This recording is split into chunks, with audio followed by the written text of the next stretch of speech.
Olá, boa tarde. Estou aqui ao meu lado com Daniel Delabio, gestor do Explortas Alpha América Latina. Primeiro fundo da história da Eleven a ser recomendado. Fundo que a gente acompanha muito de perto. Uma história de construção importante e que viveu, dado exclusivamente ou primordialmente pelo protagonismo que o fundo conseguiu refletir na sua performance, da maneira como operou o alfa extraído da América Latina Sim. nos últimos anos, um grande susto a partir do que aconteceu na Argentina semana passada. O que a gente já apresentou uma visão em relação à nossa leitura do próprio Delabio e do time dele, lembrando que o Explortas tem muito do DNA e da história do Delabio, mas está longe de ser o Daniel, né? Uns 14 pessoas, 8 sócios, bastante seniors, né? Então... É um time muito multidisciplinar, muito grande e que a gente confia bastante, mas é fundamental trazer uma visão de segurança e de compreensão desse cenário. Delabio, obrigado por vir aqui. Eu acho que tem muito gestor que no momento em que a coisa azeda se esconde. Então, no minuto que eu liguei pro Delabio dizendo, cara, a gente está vivendo um ciclo de questionamento importante, vamos fazer. Eu não acabei a frase para ele dizer, Dato, vamos embora, vamos acertar um horário. Isso foi muito rápido. Então, a ideia é a gente trazer aqui um pouco da visão para frente. A gente já sabe que o fundo passou um estresse, talvez o maior estresse da história do fundo, certo? Ele é pari passu com o que a gente teve em 2015, né? O drawdown em si, de high to low, por enquanto está em 13%. Em 2015 a gente caiu, a gente estava subindo durante o mês e caiu os 13%, então o mês terminou em 8,6% de queda. Mas o drawdown, se você olhar a estatística do fundo, ele está igual ao que já teve uma vez. Antes de entrar nas questões enviadas, porque a gente mandou tanto para um universo muito grande de assessores de investimento, que são nossos clientes, quanto investidores individuais que acompanham as recomendações da Eleven e sabem que o Explortas é protagonista dessa história desde sempre. Antes de entrar nas perguntas que os clientes mandaram, eu queria fazer uma consideração aqui que eu acho importante que as pessoas compreendam. Um fundo que tem uma característica de vol mais alta, ele só consegue dar grandes pancadas, dar grandes performances ao longo do mês, ou dos meses, ou dos períodos mais curtos, exatamente pela característica daquilo que ele acredita e da maneira como ele opera. Perfeito. Mas as pessoas tendem, evidentemente, se você olha o teu fundo, ele está mais 10 no mês, você não acha que ele é um fundo de vol alta, você só acha que o gestor é um gênio e está tudo acontecendo a contento. Então a gente tem uma leitura de que esta combinação, esse resultado composto ao longo do tempo vem exatamente dessa leitura de estratégia. Queria que você abordasse um pouquinho esse tema sobre a característica de vol do fundo, pensando em uma coisa que a gente fala muito aqui, que é a história do retorno ajustado ao risco. O retorno do Explortas versus benchmark vem da característica da alocação e da estratégia que está, ao longo do tempo, pensando em longo prazo, sujeito a movimentações como essa, certo? Então, embora as pessoas estejam pensando que há algo muito fora do normal no que está acontecendo, o que a gente tem feito, e eu tenho trabalhado, a gente tem trabalhado nos seus relatórios e na maneira como se relaciona com os clientes diretamente, em dizer o seguinte, a vol funciona para cima e para baixo. Né? O mesmo fundo que é capaz de, por causa dessa estratégia, dar mais 10, mais 8, mais 7, ele está sujeito a oscilações negativas mais fortes e que estruturalmente a gente não muda essa visão. Mas queria entender um pouco se você compartilha dessa leitura e se você acha que, se em algum momento do que aconteceu recente, você se assustou e disse, não, peraí que eu vou mudar a minha maneira de operar. Eu acho que, obrigado pelo bate-papo, acho que é importante falar com uma audiência tão grande que nem vocês têm aqui. O fundo ele trabalha, né, com dois grandes indicadores de risco, né? Um é o VaR, né, o VaR do fundo, e outro é o estresse. Entre outras coisas, liquidez, tamanho de posição, alguns limites, né? E o VAR do fundo, né, ele varia aí, estava em torno de pré-evento de 1%, né? Quer dizer, o VAR diz a 95%. Explica um pouco o VAR. O VAR seria Value at Risk, né? É uma medida estatística que você coloca, pega o desvio padrão da cota do fundo e você coloca, você diz que a cada 20 dias, né, você vai ter um dia que vai passar do VAR. Né? Então, você dá 95% de confiança. Quer dizer, a cada 20 dias você tem um dia que passa do VAR, então um dia perder mais do que o VAR. E você tem outra grau de risco, que é estresse. Né? Primeiro que o VAR usa a curva normal. Né? A gente sabe que no mercado as distribuições não são normais. Então, coisas que não acontecem não acontecem o tempo todo. Né? Então, a gente tem que olhar também o que é o estresse do fundo.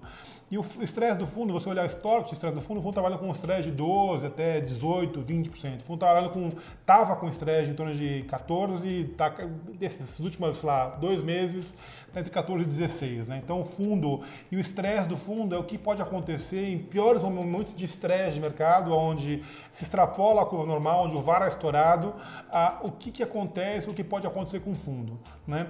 Quando você vai para a Argentina e você olha, quer dizer, o desvio padrão, olha o que é um retorno médio esperado da Argentina, a Argentina estava caindo, tem uma volatilidade anual de 34,4%. A Bovespa tem uns 25, 26 de vol, né? Então é um pouco mais volátil que a Argentina. Esse evento... É um pouco menos volátil. A Argentina é mais volátil. A Argentina é um pouquinho mais volátil que o Brasil. Né? Quando você olha esse evento de cair 39% num dia, é basicamente 17 desvio padrões. Né? Então o VAR, né, o Value at Risk, ele trabalha com um desvio padrão de 1,65, né, de 95%. Você tem 10 vezes mais, o VAR está em 10 vezes para a Argentina especificamente. Então, colocando em perspectiva, né, o que foi esse evento da Argentina, é você olhar a questão de... é quase como se acontecesse 5 Joesley Days de uma vez só. Né? É quase como você olhar um evento que você está esperando uma eleição de primeiro turno no Brasil, onde o Bolsonaro vai estar com 46%, o Haddad com, 35%, e essa é a expectativa do mercado, a Bovespa 80 mil pontos, e vem a eleição e o Haddad ganha com 51%. Né? E a Bovespa sai de 80 mil pontos, abre a 48 mil pontos. Né? Então, esse é o grau de grandeza, é o tamanho do evento acontecendo na Argentina. Muita coisa a gente tem tido, né, a questão da binariedade do evento. Né? A gente estava tendo o que aconteceu na Argentina. Foi uma eleição primária, que na verdade não tem, de fato, ela não tem validade, é só uma consulta pública, é basicamente uma pesquisa eleitoral. Só que em vez de ter 2, 3 mil pessoas respondendo, tem 20 milhões de pessoas respondendo. Né? Então, o grau de erro, né? A média das pesquisas estava dando, a Macri 3, 4 pontos atrás. Na última eleição, na primária, ele estava 9 pontos atrás, ele ganhou, né? Então tinha uma expectativa que ele podia estar um pouquinho atrás, e mesmo assim ganhar a eleição. No último dia da eleição veio uma pesquisa que estava 1 ponto na frente para ele, e ele veio 15 pontos e meio, né, na pesquisa para trás. Então é uma mudança muito brusca, aonde parecia que esse fim de semana não tinha algo tão binário. Né? Então, como você vem para algo que parece que não é tão binário... O próprio comportamento da Bolsa na sexta-feira, né? A sexta-feira a Bolsa Argentina deu uma grande porrada na sexta-feira prévia. Ou seja, não é que o Exploritas achou algo que o mundo não achava e que... e que, consequentemente, você teve um choque de realidade. O mercado precificou isso. Perfeito. Então foi exatamente isso. A partir do domingo à noite, a gente começou a conversar entre a gente, né, todos os sócios, batendo papo, falando, fazendo ligação entre a gente. Segunda-feira de manhã, e dizendo o seguinte, olha, você tem um ativo que vale 100, né, para simplificar, se ele cabe caindo 15, caindo 20, caindo 25, né, 80, 75, vamos vender, a gente reduz a posição. Agora a abertura no pré-market caindo com 30%, 40% já. E quando abriu a bolsa já, caiu até 65%. Então eu estou dizendo, olha, o ativo valia 100, estou dizendo 80 eu vendo, ele abre a 35. Eu falo, pô, 35, você tem muito desaforo no preço. Né? É pensar o seguinte, mesmo se o Lula for eleito, a Dilma for eleita para a terceira vez, então não vale zero. Né? Se tem algum preço, né? Se tem a 0 eu compro, a 100 eu vendo.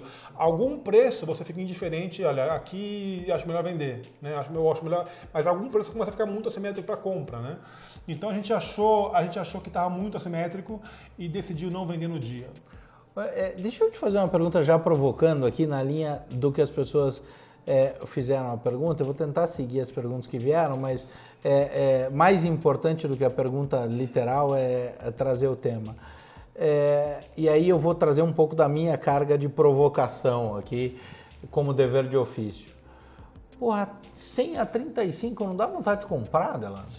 Dá vontade de comprar, né? Mas vindo de algo que você estava...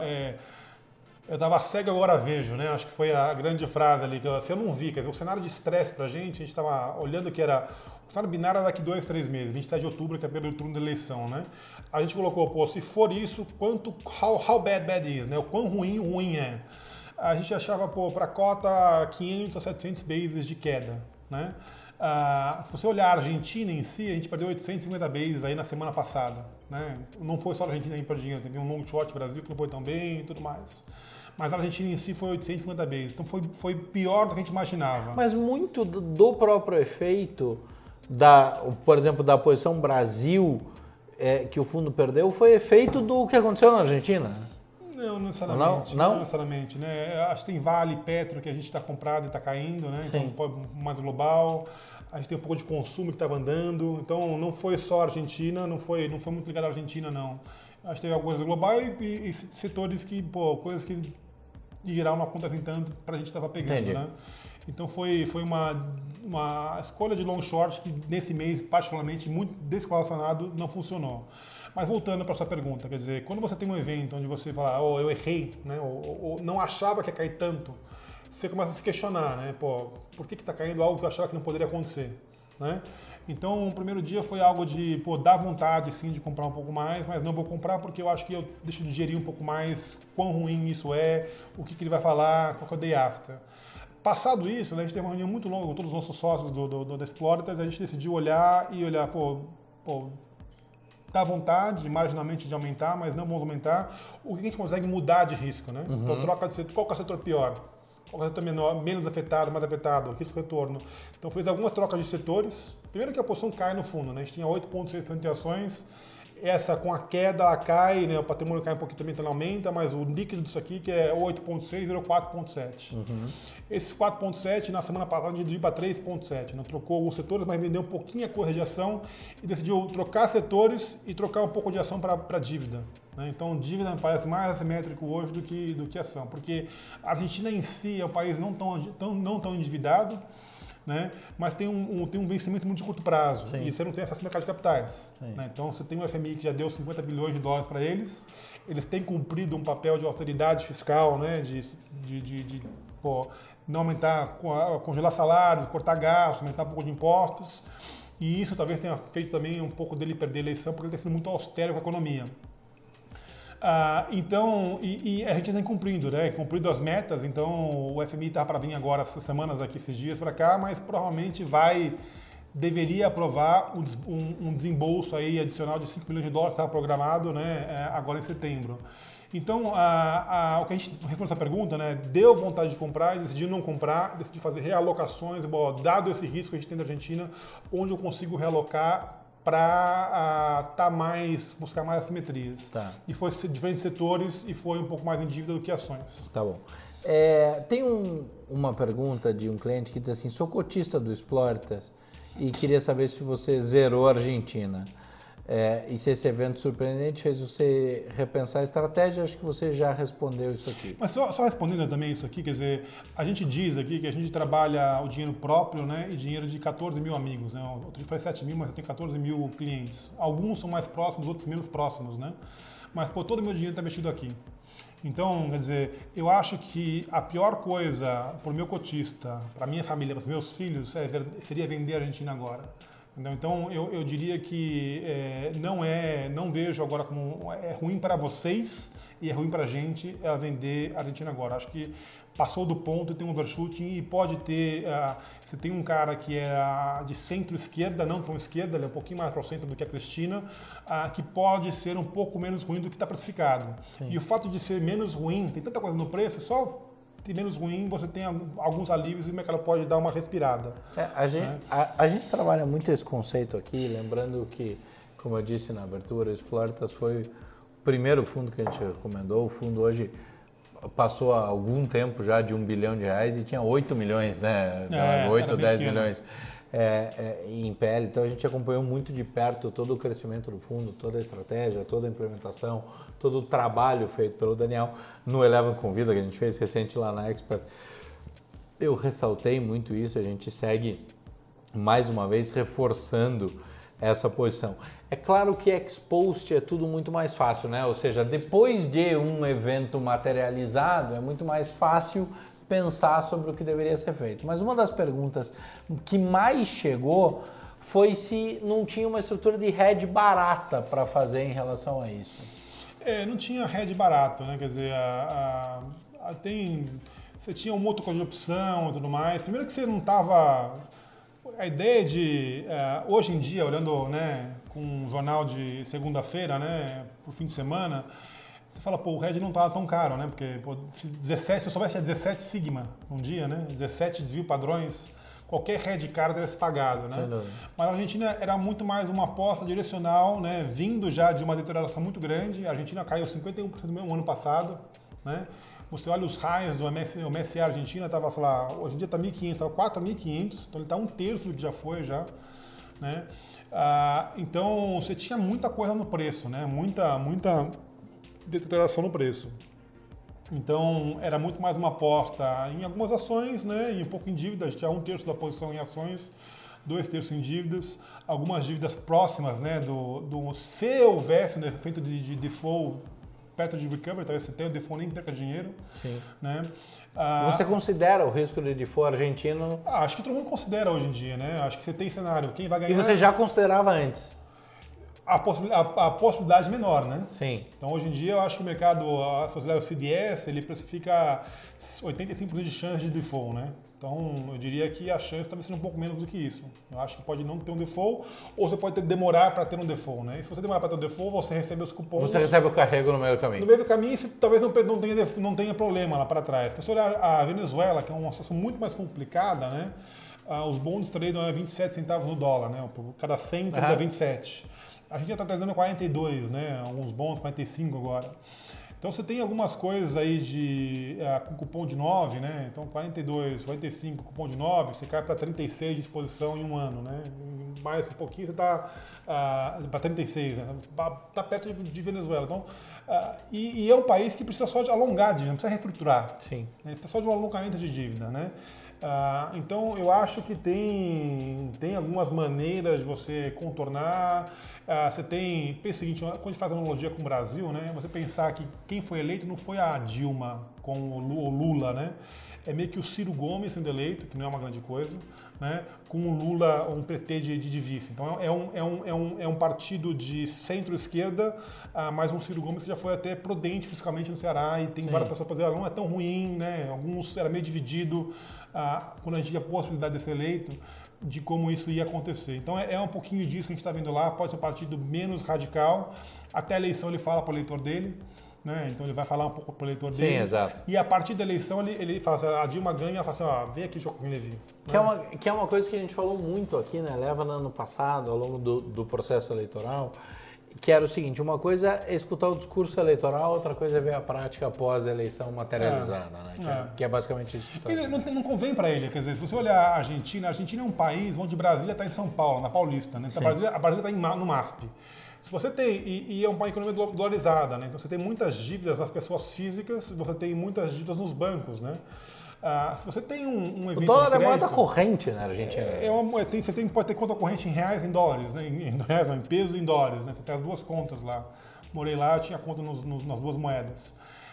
Então, se você tiver um evento de crédito agora, né, você pode ter uma corrida bancária. A corrida bancária caiu 4 presidentes em 6 meses lá atrás. Exato. Então, quer dizer, não convém para ele, o pessoal lembra e dói na pele, né? Ele lembra ainda essa memória de que foi muito traumático. Né? E ser o causador desse trauma, logo saindo da eleição, economia em colapso, né? Não faz sentido nenhum. Banco fecha e tudo mais. Não faz sentido para ele não quer promover isso. Tá. Né? Tem uma pergunta aqui interessante que diz assim, qual é o teu maior receio hoje? E junto com essa pergunta, diz assim, você perdeu muito investidor nessa queda? Porque uma das coisas que a gente repete sistematicamente aqui é assim, não existe uma relação mecânica no mercado de ações, de nem tudo que cai é para comprar. Sim. mas infinitamente menos tentar tradear a cota de fundo. Tradear a cota de fundo é uma das maiores excrescências sob a ótica de racional de investimento. Então, tem muita pergunta aqui, mas pelos números que a gente mapeou aqui, pensando em captação líquida, não tinha havido nenhum machucado na posição do fundo, ao contrário. Mas a pergunta é, qual é o maior receio do Delab hoje? E a seguinte perdeu muito investidor nessa queda? Para a segunda pergunta, não perdemos investidores, a gente tem tendo uma captação líquida, né? Se você olhar desde a segunda-feira passada, né, da semana passada, do dia do evento, até agora, até ontem, né, o fundo tem uma captação líquida de 19 milhões de reais. Né? Ou seja, entrou mais 19 milhões do que saiu.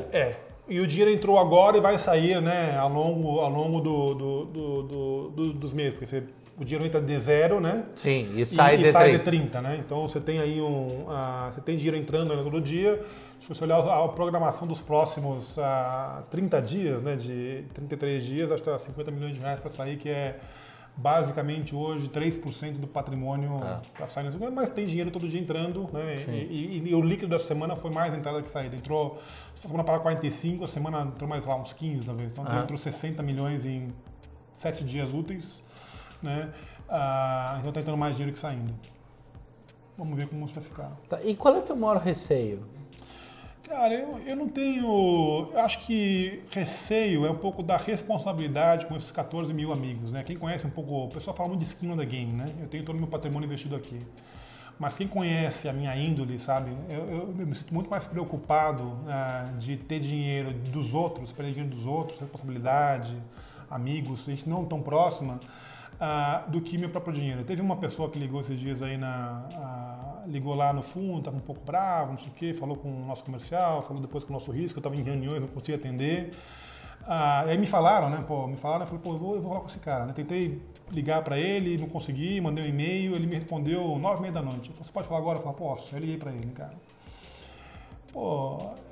É uma história triste, assim, sabe? Porque o cara tá todo desempregado, investi 50 mil reais, estou pagando 7 mil reais. Né? É uma coisa, para mim, importante, né? Te mexe, entendeu? Saber que você está tratando da economia de muita gente, né? E que talvez, quer dizer, a pessoa talvez está olhando o dia a dia e não está tão bem assessorada. A gente sempre falou que é para olhar 18 meses, né? E alguma entrevista a gente deu, por alguma casualidade, alguém falou, vai recuperar em 2, 3 meses, o gestor foi para recuperar em 2, 3 meses, ele escutou isso e entendeu o que ia acontecer, e quando ele ligou no explorador, nas Exploritas, ele falou, não tem garantia nenhuma, pode não recuperar, pode demorar muito mais, né?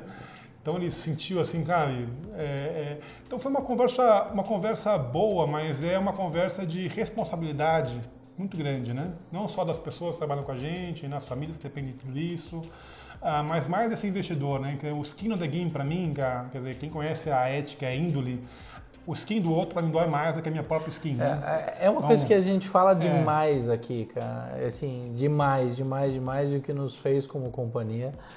E aí eu me sinto muito tranquilo, e as pessoas que conhecem e seguem a gente sabem que raríssimas foram as vezes, eu poderia pensar em uma ou duas, talvez, ao longo da história da Eleva, em que eu disse basicamente o que eu vou dizer agora, que quando a gente escolheu e recomendou o fundo do Delab, com o primeiro fundo da Eleven lá, com 8 milhões de PL, era compreendendo isso que ele acabou de dizer. Quem era o cara, qual era o compromisso, qual era o commitment com o desenvolvimento. Acho que a tua presença aqui, dividir isso desse jeito, corrobora muito do que a gente acredita. A gente fala muito isso, o cliente procura a gente em um momento em que o mercado fala muito em vender facilidade, né? Em dizer assim, não, então vem cá que eu tenho uma fórmula para você ganhar rápido. Cara, não é rápido, é difícil. A gente trabalha demais, a gente se dedica demais, são horas sucessivas. Para quem não viu, eu sugiro que veja o Eleven Convida, que eu gravei com o Delab na Expert, num momento em que o fundo ainda estava porrando, e eu falo naquele Eleven Convida que eu e ele tínhamos, e engraçado como parece que faz 10 anos e faz um mês, visões diferentes em relação à velocidade e comportamento de curva de juros. mas que isso não nos afastava, mas fazia com que a gente debatesse de uma maneira construtiva o que de repente eu estava vendo que ele não estava vendo e vice-versa. Então, acho que esse é um ponto importantíssimo, acho que vale a pena ressaltar isso e deixar isso dito aqui. E aí, dentro dessas perguntas todas,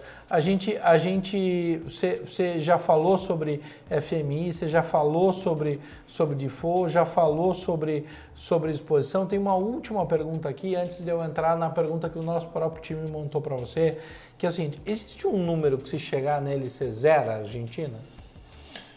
Não existe um número, né? Não existe um número que a gente zera, mesmo porque, quer dizer, de fato, a Argentina vale alguma coisa, né? E essa alguma coisa é uma coisa que você tem que fazer o trabalho para entender quanto isso vale.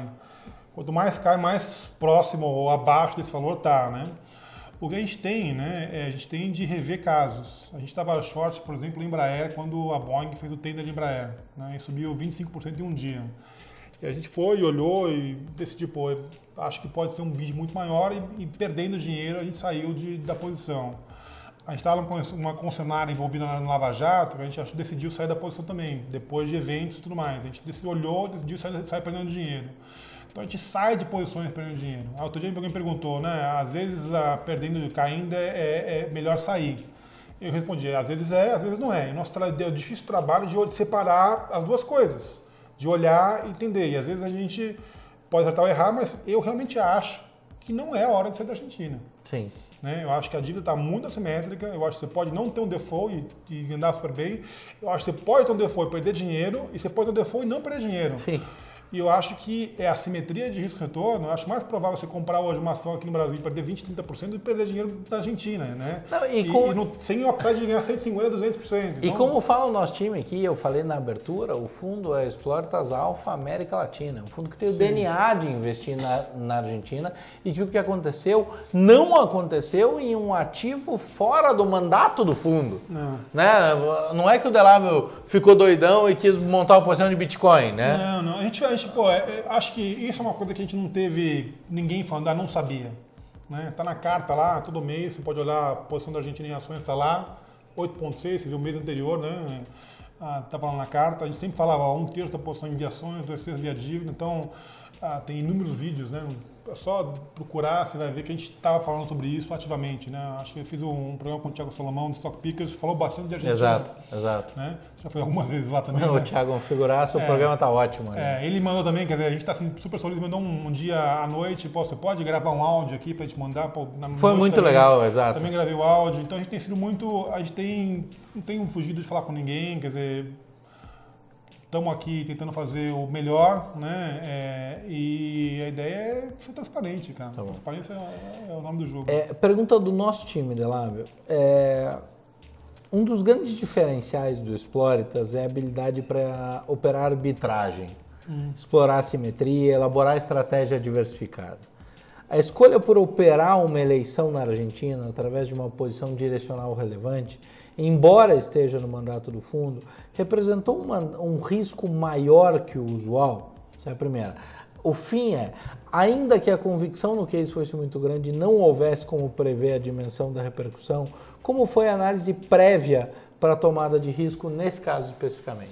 A gente gasta muito tempo na Argentina, né? Então, eu acho que a gente discutiu casos, né? Com muita gente gastou muito tempo na Argentina também. Tempo e dinheiro, né? Quer dizer, eu estava falando hoje com outro fundo, o pessoal gastou, sei lá, $100 mil para comprar pesquisas, as pesquisas todas erradas, né? Então, a gente, na semana, estava com a analista lá a semana inteira na Argentina, que morou 8 anos lá, conhece um monte de gente, né? A gente discute ideia tem proximidade, um ex-funcionário, um ex-colega meu de explorador capital, era o assistente do ministro da Economia, discutia ideia, falava com ele. Então, realmente eu acho que teve um padrão muito grande de trabalho sendo feito na Argentina. Eu acho que a gente sempre se posicionou, né, em N momentos do fundo, em diferentes momentos, e a ideia é se posicionar e se der errado, a gente não quebrar o fundo e não ter possibilidade de recuperar. Um evento de 17 desvio padrões, né, a gente perder 8, 9%, 8,5% na Argentina, é algo muito atípico, né? Mas em si só não é algo que o fundo pode recuperar com o tempo, né? Calhou desse mês a gente perder mais 400 bips em long short no Brasil, que a gente já teve outros meses que perdeu 2, 3, depois recuperou, né? Mas foi algo, 2 eventos, né? A tua cesta, normalmente, importante as pessoas entenderem, é que o fundo, isso vale para todos os fundos, mas eu vou manter pro bom andamento dessa conversa, válido para o Explortas. O Delab tem uma relação muito próxima com a gente, o time dele, o Passe, todo o time que se relaciona com o mercado, todos os meses senta com a gente e diz assim, ó, ganhei tanto nessa posição, perdi tanto nessa. Então, assim, para a gente que cumpre o papel de análise, de recomendação, de direcionamento, o fundo ter posições detratoras de performance é normal, é natural. O papel do gestor é ganhar mais do que ele perde. E o histórico do fundo corrobora muito essa tese. Então, quando você fala assim, né, o resultado da posição long and short Brasil, a gente já teve essa discussão interna aqui, especificamente sobre a tua posição. O resultado da posição long and short Brasil é uma posição absolutamente normal dentro da história do fundo. E ganha dinheiro no ano ainda. Exato. Então o ponto é que eu acho que vale para a gente concluir aqui e deixar para as pessoas, e é muito do trabalho que a gente faz. E aí cruza muito com o DNA que a gente tem como companhia. As pessoas sentam com a gente ou mandam um e-mail ou se relacionam com a gente perguntando sobre performance, perguntando sobre quanto vão ganhar, sobre como vão ganhar, quão rápido vão ganhar. E a nossa resposta é assim, a gente absolutamente não sabe. O que a gente faz é estar profundamente engajado no desenvolvimento de um trabalho muito grande. Enquanto eu estou falando aqui com o Delab, está aqui atrás da câmera, tá a Ingrid Bordas e o Carlos Daltoso, nossa principal analista de fundos e nosso head de renda variável, que são pessoas que absolutamente passam o tempo inteiro enlouquecidamente analisando o mercado, ativos, fazendo avaliação de risco junto comigo daquilo que a gente escolhe para levar para as pessoas. E a única promessa que a gente tem aqui é a promessa de responsabilidade, é a promessa de diligência. E quanto a isso, eu fico bastante tranquilo em ter essa conversa aqui, e a tua demonstração dela de vir aqui tão prontamente só corrobora essa tese. Acho que, assim, eu tenho que, para a gente concluir, te agradecer estar aqui, porque a gente tem uma brincadeira interna que eu digo que o nosso ambiente, né, rede social, YouTube, Twitter e afins, virou um vício em dopamina, né? As pessoas adoram ficar perto daqueles que os elogiam, né? Mas é exatamente no momento difícil em que a gente consolida as nossas posições. A gente teve ao longo da nossa história momentos muito difíceis, momentos de recomendações importantes que não funcionaram. Tem uma delas que inclusive é uma das posições que você citou do fundo, que envolveu Lava Jato, e que não sei o que na história que a gente mexeu. No ano passado teve um caso absolutamente emblemático para a gente, que foi o caso de Smiles, em que a gente tinha uma convicção muito grande, que aliás é um caso que a gente debateu, eu e você, muito, sobre o que fazer com o Smiles depois daquela destruição de valor. Então o ponto é o seguinte, o efeito de preço nós todos, na posição de analistas e na posição de gestores, ação muito pequena, para não dizer nenhuma. O nosso papel é ser diligente, é ser responsável, é ser profundo na maneira como a gente toma a decisão, em cima de critérios técnicos embasados e naquilo que a gente faria. Acho que o Delab foi muito feliz na maneira de expor, no que ele faria para os filhos dele. Eu não faço absolutamente nada dentro dessa companhia, aliás, na minha vida, que eu não faria para os meus filhos ou que eu não gostaria que eles fizessem. O Pedro e a Júlia têm 6 e 9 anos, e antes de ontem eu voltei de uma palestra em Campinas conversando com uma das nossas profissionais do nosso time, falando exatamente isso, o quanto o que a gente transmite, a responsabilidade que a gente tem, está muito associado ao legado que a gente quer transmitir.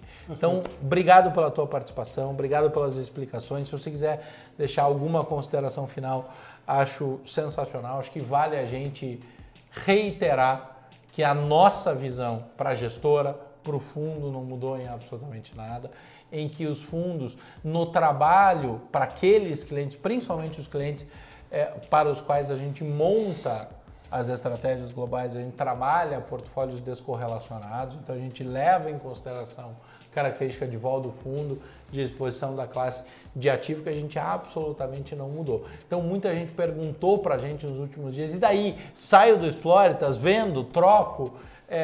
A gente entende que os grandes fundos do mundo passam por eventos episódicos como esse. Mas a demonstração que o gestor deu, que a equipe técnica do Exploritas nos deu ao longo desse ciclo, consolida a nossa tese. Delabio, obrigado.